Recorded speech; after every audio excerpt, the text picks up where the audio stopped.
Welcome to Call That Girl's Office 365 course. I'm Lisa Hendrickson, your hostess, and this is course number 3, Office 365 Sales Tips. With me this week, we have Adam Carpenter, who is my referral tech for migrations. Welcome, Adam. Thank you.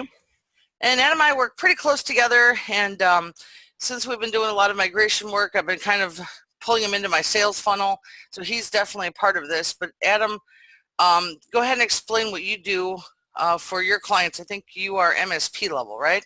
Yep, we're MSP most of the time. We certainly do break fix as well, but for MSP, we pretty much go in and manage small networks. Usually when companies, when they start, somebody helps them get started, somebody's brother knows how to do computers. And so once they outgrow that and they start getting a little more complicated setup, we come in and manage it for them. Right. Well, I do break fix and Adam does MSP, so this should be a good course.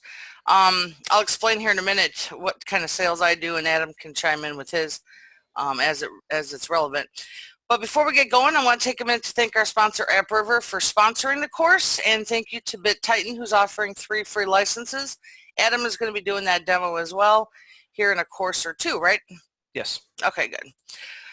All right, so folks, here's the big class. This is how I do my sales. Every company does sales their own way. I happen to make money 6 different ways when I do an Office 365 sale. And first thing I'm going to mention is a lot of you folks might be doing outbound, but I am inbound only. What do you do, Adam? So we're mostly referral. Oh, so you get inbound from Yeah. referrals. Okay, well this is good for you then to learn all this. A lot of MSP folks have to do outbound calling and proposals and stuff like that, so this is totally different. But I do know that a lot of MSP get leads in from break fix. Oh yeah. So that's an inbound request. Okay, so here's the different ways I first take inbound requests. One is I get phone calls from questions that might come from my website or referral, whoever. I also get email requests. I get requests from my website. You might get a request from someone you met in person, like you went to a BNI meeting or whatever, or at a networking event. And you might get someone who just walks into your store or your home, or you go to their home for a job or at your office. Okay, so these are all different ways, that you can think of your inbound leads. So any of those ways that you take, the time to talk to a client, I'm going to try to explain this correctly. When I take an inbound phone call, it's typically something like, well, almost never do they need a fresh setup.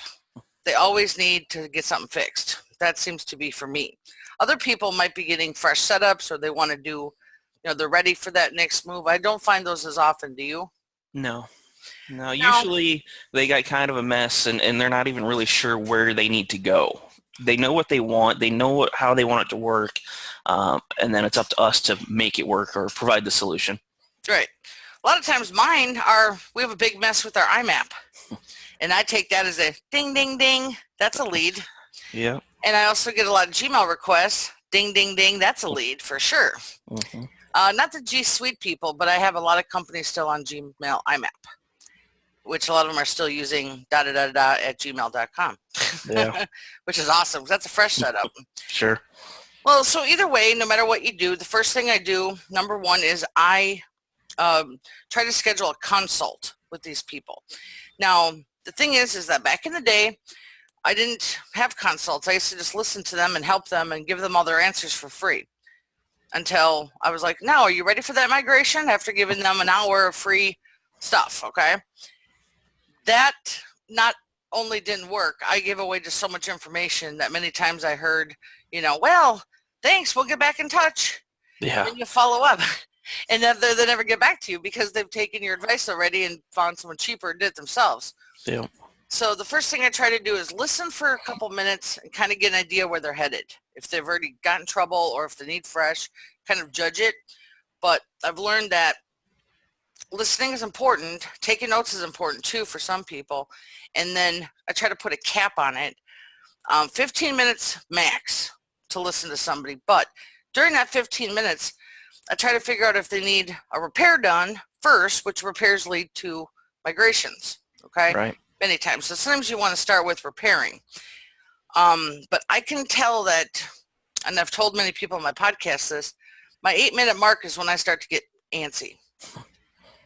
Well, because that's when you've already listened for 8 minutes solid sometimes, Yeah. and you're confused, and you're like, okay, this needs to lead to a consult because they're going to want answers.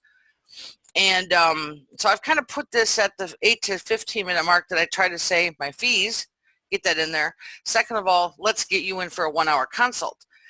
And I kind of say it like, it sounds like we could talk for an hour about this. I lead with that. Or, this could honestly be an hour conversation, which I can't do unless we're billing time. Get that expectation out there right away that you need to bill for that knowledge that they want. And I don't care if a lot of people think, well, the more I give out, the more they're going to hire me because they, gave me this information. Yeah. That's not true. Nope, I fell for that trick long time. And now I've learned that they call, they want information, you give your fees and rates, and then, close with, well, let me know when you're ready. Yeah, I mean, they called you because they couldn't figure it out. So, I mean, they should already understand that, look, I need to pay for this because I can't do it myself. Yeah, and I think also with all the Office 365 confusion going on with home, business, premium, and now the new Microsoft 365, Yeah. you could talk for even more than an hour trying to explain things. And I just said, no more. I don't do it. I don't give away answers. I just listen to kind of go, yep, I can help. Here's my fees. And then if they actually seem like they're interested in a migration, then I even try to spin it around to be like, okay, here's how the migrations work. And I give them that for free because that's like a 2-minute talk. Right. And then I take them to my forms, which we'll cover at the end of the show here or at the course. I like having the forms ready because that to me is kind of that next step. You've seen that before with me, Adam. Yep. Like, give them the form and we'll see when they fill it out. Right. When they fill it out means they're ready. So let me get back to my notes here. Yeah, you have an investment from them at that point because, it's a pretty big form. So if they take the time to fill it out, then, yeah, they're ready to move. Right. And you guys are going to see that even I change the forms all the time based upon lead questions I need to make the migrations better. Yep. But we'll cover that here in a bit. But I lost my notes here for a second. So a couple other tips I have with these consults is, like I said, don't be fooled into thinking that the more they tell you, they're going to hire you. Adam and I talked about this on a show before. Back in the day, I used to write proposals for 3 people migrations, which was absolutely silly. But I was following the lead of other techs. You got to have a proposal. You got to let them think on it and give them all the information. Well, I used to give out way too much information that it literally led to them, saying I could do it myself, which I already said. Right. Or worse is, well, I just had Microsoft do it. Okay, I don't know Microsoft doing migrations now. Yeah, they're doing I know. it. I have heard of them doing it though, but I think they have angry people. That's why. Sure. Have you ever heard of that? Oh yeah. Yeah, I think that people are like, I paid you, you're doing it, and they fight to the very end. Yeah. Yeah, which I don't think it's a big deal for some of these people if they're just doing simple stuff. But anyway, there's also some things in the free consult you don't want to do is, I said before, give away direct answers for things, which is like solutions that you only can provide. One is, just an example, is people are like, well, we're already on Office 365. We have 6 people, but we're having a hard time sharing the calendar.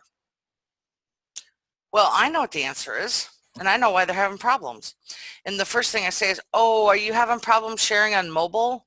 Yeah. And they go, yeah. I go, that's typical. I know how to fix that. In the past, I used to say how to fix it, which was dumb. Because then people, I'd never hear from them again. Right. Now I say, yeah, there's a solution. I don't even tell them that they typically have to buy another mailbox either, because they're going to have to. Right. And it's $5 a month, so who cares, right? Yep. Most people don't fight it because once I show them the solution, how it works, they're like thankful. Because people today want to do so much with this exchange, they're actually trying to maximize it to its max. Like, it can't do everything, but a new mailbox will give you a lot more options. Right. So I don't tell them that. I just say I can do it and get them into the paid consult, which I'll do a lot of stuff in the paid consult. I don't even do work. Yep. I'll remote in. I just called an hour billable work. So like I said before, I close with the 1 hour appointments or the consults with my form. Sometimes I do a 1 hour and we cover a lot of stuff and they still need to actually do a real migration. Have you ever seen data where they're using the On Microsoft account for email? I've not run across that, no. I have. For most of our customers, they're wanting to move to Office 365. They don't even know how to get started. They've heard of this cool term, but what is it and how do we get there is what we get. Yeah, I get those people that have been using it for a year and they even have SharePoint set up and they have OneDrive, but they didn't migrate their mail. So sometimes I find that out in the consult and I'm like, oh, okay.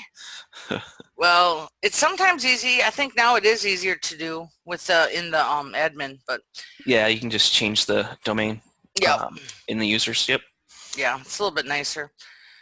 Okay, so that's all my tips, and that's my first way is book that consult in a nutshell. But those are all my tips too, because like I said, the old days of writing proposals is done. I've got everything automated pretty much at this point.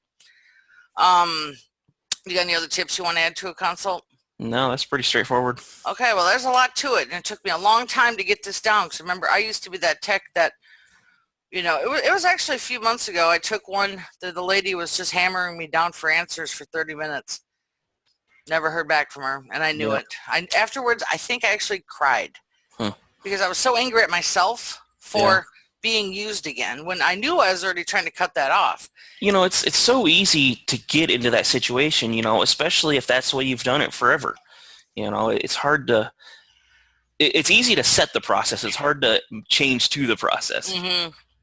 Well, let's put it this way. When you start feeling that there's a lot of questions coming, just say, I need to bill it. What would Lisa do? Bill it. One thing that's worked for me on processes is, like on my wall over here, I have one thing I constantly used to forget to do is test the hard drive first when it was a virus removal or something like that, outside of this. So I just made a sheet, put it in front of me, and then I had it, and now it's no big deal. Now I know this is the process to follow.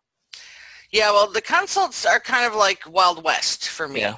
I take in a lot of crazy things, but I've learned that my time is valuable, and honestly, I don't even do follow-ups anymore. I tell people, here's the form when you're ready to go. Right. I don't follow up with you because I'm too busy doing other things. I just don't have time for it. And plus, half the time, people would write back and go, yeah, we're still thinking about it. I'm like, okay, well, then I'm going to stop bugging you. Yep. I don't care. Okay, well, number 2 is where Adam comes in a little bit more here, and this is where it's helped my business. I'm a small, just me, but I'm successful being just me because I've got referral partners now. So this is where Adam stepped in last summer because I did the math. Up until 2016, 40% of my work was migrations. That's a lot. Yeah. Then I noticed in 2016 that it went down to 5%. Because I was frankly, maybe it was 17. I think it was just last year. I was so frustrated with the Outlook search breaking, and I was so frustrated with Outlook 2016 causing me problems that I actually, in my head, stopped doing migrations. I started putting people on Outlook.com that needed it. I still did migrations. It just wasn't very many. So I was finding the more simple solutions. But then I realized how much money I was giving up, and I said, look, I need Adam to partner in with me here. I met Adam on TechNibble. I knew he knew all my processes because he follows me online and read my ebook and my podcast. And Adam said, yep, I'll step in and help. So for you folks listening that are techs and you think you might need help, this is where this will be handy, is that Adam charges me one price and then I upsell it to my clients. Yep. And Adam and I have an interesting financial thing figured out because I don't like paying people for work and stuff like that. So I do commission, which works for us. Yeah. But Adam does specific things, and this is where it leads to another sell. Not every migration is a simple exchange to exchange. Right. As Adam's found out, we do POP to exchange, IMAP to exchange, and we've got iCloud involved, third-party apps. My people have crazy stuff going on. They might have 8 email accounts in their Outlook. So go ahead. Yeah, or 3 domains in 3 different places, it's just, you never know when I get a job what it's going to be. No. In fact, I've had to prep him for many because the calls I get, because I'm an Outlook expert, are not typical that you might get. But anyway, Adam has a set list of things he does for the price, And then I come in and do the aftercare stuff, which is my next number 3, prepaid tickets. But before we move into that, Adam, do you want to add anything in about the migrations and how you help people? Yeah, so we've helped several technicians already, along with the work that we do with Lisa. We just do the email, calendar, and contacts migrations for the most part, and then after that, Lisa does her specialty, the aftercare, and takes care of anything else that's left over, and it's worked out really well for our clients. Yeah, it has, and I actually now took away iCloud from Adam. Yep. Because iCloud is a third-party app that can take up to an hour or longer for me to get the data. Right. And this comes with our last migration we did. The client was on a Mac, and he had all of his iCloud on his phone connected to his calendar in his Mac that didn't sync up with Outlook.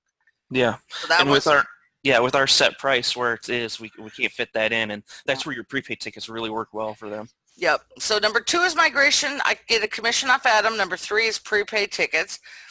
Now the prepaid tickets I sell a few different ways. Sometimes that 8 to 15 minute consult leads to an automatic 4-hour prepaid ticket because they're in. They made that decision after I sold it and said, yeah, you might just want to buy that because when the migration happens, I help you with beforehand stuff, fixing things sometimes. Then Adam does the migration. Then I come in and do the fine tuning and aftercare, and then you have me for ongoing support, which is my winner. That prepaid ticket is, I like running the help desk for people, which is if you're a break fix tech and you're doing office support, you are going to get a lot of just 8-minute questions. Right. Or here's a quick thing that broke. You know, it's not everything's an hour or 2 long hour call. So when people say, well, once I put them on Exchange, we never have problems, I go, well, I do. My clients always have problems. I don't know if you magically fixed it for life, but mine have. They go through 4-hour tickets quite often. Yeah. And that's $4.99. So I used to have it so I give them an option to buy it or not. Now it's just required. And I made it required because everybody has a fine tuning or aftercare question. And if not, they're going to need me. And it's just part of my process now. Yeah, and once they have it, they're glad they do. You know, they just call in and it's taken care of. Well, I make sure to tell them, well, this would have cost you $169. Yep. You didn't buy the prepaid, because I encourage them to keep that in their head. Right. Some people at the end like saying, no, I don't think I need you anymore. And I'm like, fine. You'll hate me at $169 for that quick question. But most of my clients have enough budget money to do this kind of ticket. So I do sell them before the migration even gets put in place. And so I have to do that. That's just part of the process now. And otherwise, I still allow people to buy a 1-hour ticket for aftercare because sometimes they have other providers. Like they have another IT person and they just want to be done with me after that. So they kind of like, you know, they do an hour with me, Adam steps in, then they're done. We've done a lot of those, Adam. You just don't know it. Sure. I don't always tell you. But I also make sure the clients can call Adam afterwards. We're very clear. Once he's done, he's done. Yep. There's no doing other work. I also have a thing where if you buy a 1-hour with the prepay, you can't upgrade that to a 4-hour. You buy the 1-hour and then you can buy a 4-hour. I learned that lesson a while ago. People used to like doing that because then they save even more money. And I'm like, no, don't work that way. Because a lot of times when I'm doing a sale, I say you can do the $169 hour or you can do a 4-hour prepay, but you have to make a choice now. There you go. And it makes a lot of 4-hour ticket sales. Now, I do have a 2-hour ticket that people can buy if they're one person, which is $2.99. The 4 is $4.99 and the 8 hours $8.99. I sell at least usually an 8-hour once a month or so. So it's kind of nice to have that extra one. But in my break fix world, I don't sell a lot of those, mostly 4 hours. So. Sure. Okay, so that's number 3. Okay. Do you have anything you want to add to that? Nope. Okay. Number 4 is my commission sales from AppRiver. So when we go put a sale in for the client, it gets put in the AppRiver system, and AppRiver bills my clients. I'm a partner. I'm not a reseller. And I like it that way so I can keep my flow going to do my break fix work that I charge more for. But AppRiver has been my partner for 5 years, and every quarter I get a commission check. So when you first start, the commission checks aren't very high. But then slowly as the quarters go and you start selling more, they get higher. And it's nice to kind of compete with yourself on how much you can make that quarter. But Adam, you do reselling, right? So you do We it do. all with your systems. Yep. Yeah, you want to add anything about that? We're going to have a course on that. Oh, It that's really right. just depends on your business models. So I think we'll keep most of that information for the course. That's right. I forgot. And one thing, so when we do the migrations for Lisa, we actually set the partners up or the customers up in her portal and everything. So we can certainly do that for other technicians. If you want to offer the service, but you don't necessarily want to manage it, sign up as a referral partner and we can do the migrations and get everybody set up. And then you just get paid. Right. And you know what's really nice? If you're going to be doing GoDaddy cutovers, it's really nice to have Adam because he's well experienced with that. Yeah, joy. And I'll tell you that AppRiver has a lot of experience with GoDaddy cutover migrations too because we've put them through a few. There's a couple tips about that, but we're going to cover that in a course also. So watch for that. Oh, okay. Hold on. I just got my windows here. Okay, so number 5, I think I'm on 5, is AppRiver sells other products. Now, every company has products they sell, but there's a few that really work well with the Office 365. One is SecureTide, which is the spam filter. So I've always kind of sold the spam filter, but just this year I decided that I'm going to start really taking it to another level with my sales because I'm just not taking the time to do the closing sales. Once people are in the system and happy, I'm not doing the beforehand sale, which even gives them an option for it. Right. I think we're too busy just trying to win it that we don't think of the whole thing. But I can tell you that it's a lot on people to just ante up and pay the big amount for the migration. Sure. For me, I get too focused on the issue that's right in front of me.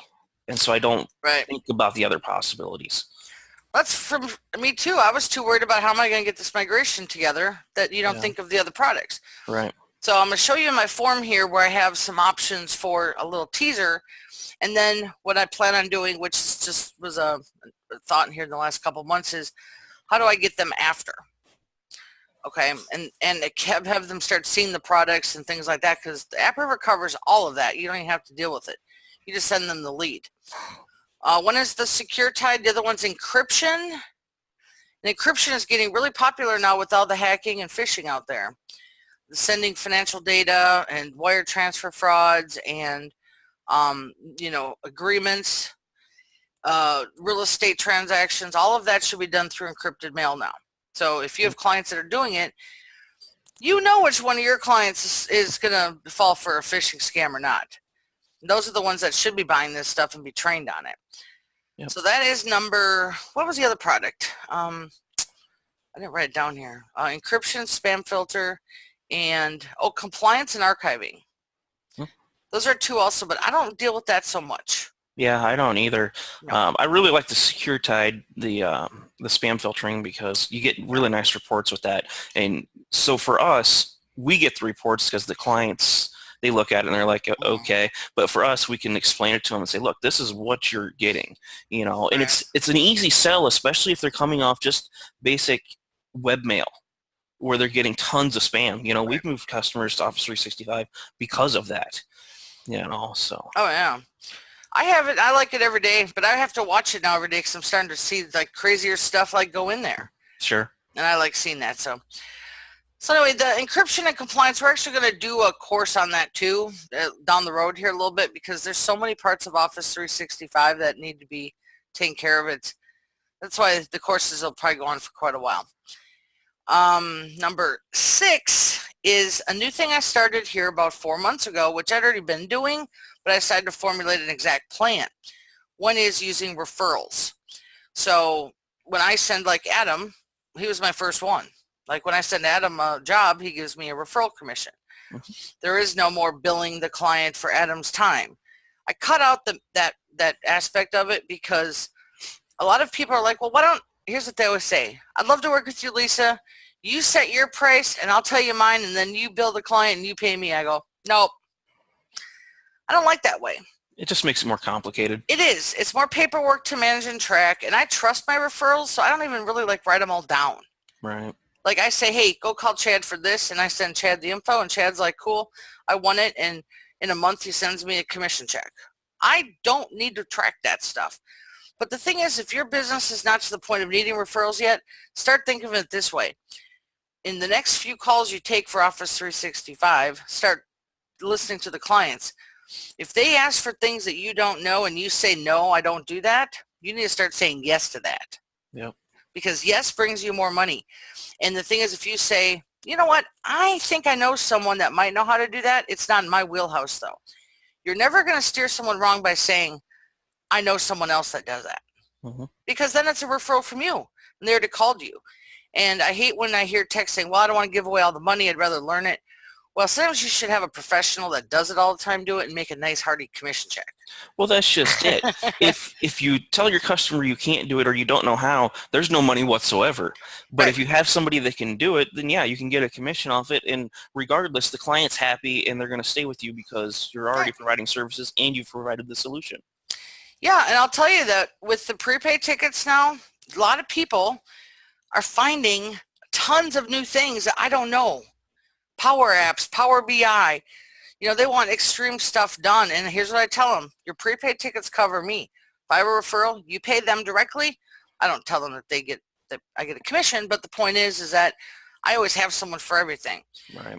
And we had, Edmund and I did a job a couple weeks ago that the person, they got in over their head on a migration because everybody thinks it's just so easy to change an MX record.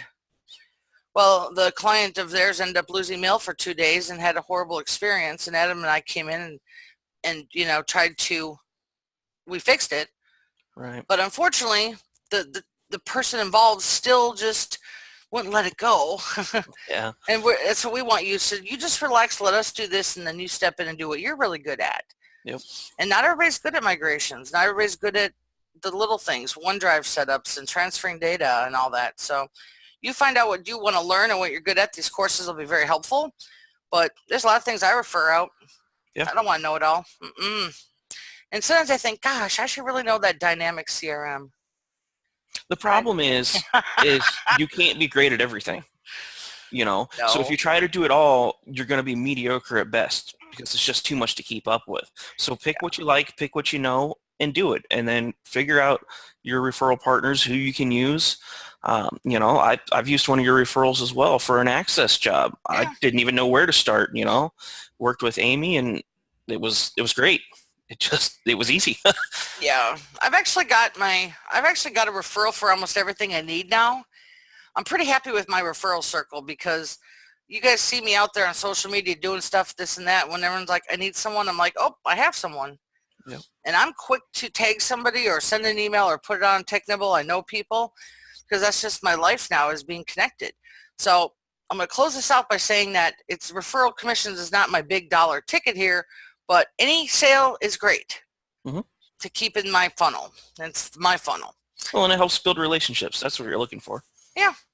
And you know, people don't forget that Lisa sent me that great person. So they send that away to their friends. Okay, so that's the 6 ways. Do you got anything else you want to add here, Adam? Do you do a 7th mystery thing? No, you do more than I do already. Well, I'll tell you guys, this is how the course actually got started, was brainstorming some ideas. And I said, honestly, I upsell Office 5 ways now. I added number 6, the referrals. So I was like, that's huge for me right now. Yeah. And I'm a say no person if I have to. But yeah, that's 6 ways to make it from a break fix level. Now, even if you're doing MSP, you can still sell Office 365 as a partner and still utilize a lot of these. Not every client is perfect for reselling. Sure. You know, we know that already. And the referrals will be great, and upselling products is good for you too. Don't forget all the little stuff. In fact, you could add training on there too. Yeah. Training is a huge one, but I don't offer training to people because I just do it myself. So. Sure. Yeah, and if you use forms, you know, if you have a client fill out the form, you can have the upsells right on there. Let them make the decision. You don't even have to. Right. You know, if they see it on there, especially if you make it a yes or no question, like, do you have spam filtering? Yes or no. They have to think about that to answer that, and that can prompt them to ask you. So it does the sale for you. I'm going to show that right now because we did that last time. What was the other form I did? I forgot. We have several forms for depending on the type. Well, let me show you guys the form that I give to my clients that are one-person shops. But this actually works for the small company owner too, because it really makes them think. Now, I'm going to do a scroll of the form till we get to the bottom just so you can see how extensive it is, and I will put it in the course notes. But it is just every time me and Adam find a snag, I just go add it to the form. Yep. Because I'm like, I just don't have time to figure that out. All right, I think here's the form. See it? Yep. Got it. So here's my form. It's just called the migration survey. Here's some information about your migration that no one ever reads, I'm sure. They come down here and they have to fill that out and agree to my terms. It's all done remotely. And here we start the list. Mailboxes, list them all, website, da-da-da-da-da. I ask a lot of questions. We could spend a whole course on the questions. That's no kidding. How many computers? It's overkill. But then we get down to the one that I added on since Adam and I spoke last is the upsells. Now here I add in more Office 365 services. Well, I'm going to change that. That's going to be down here now. I'm going to put it down here, optional products. So Adam and I had done a pre-show about this. So he was the smart one that said, do you get a lot of spam and junk mail? You asked him a question. Why is that, Adam? Because it makes them think about it. I loved it. That's true. Now they got to go, yes. Because if you just put a checkbox, do you want spam filter, and they're like, I don't know what that is, nor do I care, so they're going to skip it. So Right. if you give it in a question like this, it makes them actually take a second and think about it. Well, here's the next one. Do you need to send email with private information? That equals spam filter. That equals encryption. Yep. Do you have concerns with email phishing and hackers? That equals time on the prepay for me to set up their MFA and to give them the PowerPoint, which I give them for free. Do you need archiving and compliance? This one I don't know much about because I don't do it. And do you want it backed up, which Adam sells Backupify. Mm-hmm. So that's a lead to people are probably going to say, do I need to back it up? I thought you don't have to. Well, guess what? Because of this, yeah. Well, then Microsoft's going to say your data is not our responsibility if it ever comes down to it. It's your data. You back it up. We give you the tools, and that's your data. Yep. Yep. So yes, this was really smart, Adam, adding all these here. I like those questions, so I'm gonna fix that again because these up here, I didn't ask them, do you want to use SharePoint and OneDrive? But I might have covered it in another question. But anyway, so I think that's the main form, which the form is going to be in the notes down below. I'm also going to have my PowerPoint you can purchase for $10, which includes a presentation that you can use at BNI presentations. You can make a video. You can make it a PDF. I don't care what you do with it. It's a template. I use it for my clients, though, that I give away for free to them when they sign up or they need it. But you can go ahead and edit it, do whatever. Then it comes with an admin PDF page that kind of gives you a rundown of how to set up MFA, things to do if you get hacked, I think, things to go check. The presentation, I really like it. And I actually saw a guy take mine, rebrand it, and put it up on YouTube. And I said, you just can't sell it. And he didn't. So I was like, all right, man, you go ahead, But it's a nice little extra for you. I think I'll put some other notes in there, too, for some things, the forms and something else. I had something else anyway. But yeah. All right, let me see if there's anything left here. I'm sure there might be some questions. I want to give a tip here that one thing I do that you guys might not do is if you start taking in these consults, you might want to use an online scheduler program to make it easier, because if you get an inbound email request, you can have 20 emails, right? Mm-hmm. And that's a waste of time in my opinion. So I use one called vCita, which I'll put that in the notes. But if you want to use a free one, Microsoft Bookings is free, which is part of Office 365. Yep. It's a scheduler. It doesn't work for me because it is not in my time zone. It's only for your time zone, I mean. So I have people around the world. So I needed an international time zone scheduler. I think Calendly is also free, but it's really cheap and it has basic stuff. I'm not a fan of it.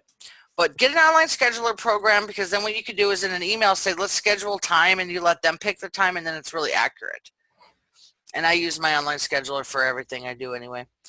Another tip, which Adam knows is stop invoicing people.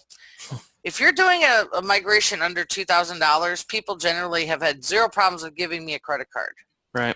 And if you don't want to take the credit card and lose the fees, then have them send a check or do an ACH transfer. But the point is that I don't see a point in chasing an invoice anymore. Not in this day and age. People are so used to buying things online, and you know, I think with the credit card, there's a little more safety in that, you know, of, well, yeah, it's with my credit card. It should be good. I mean, no one's going to throw a chargeback on you, you know, for Right. migration.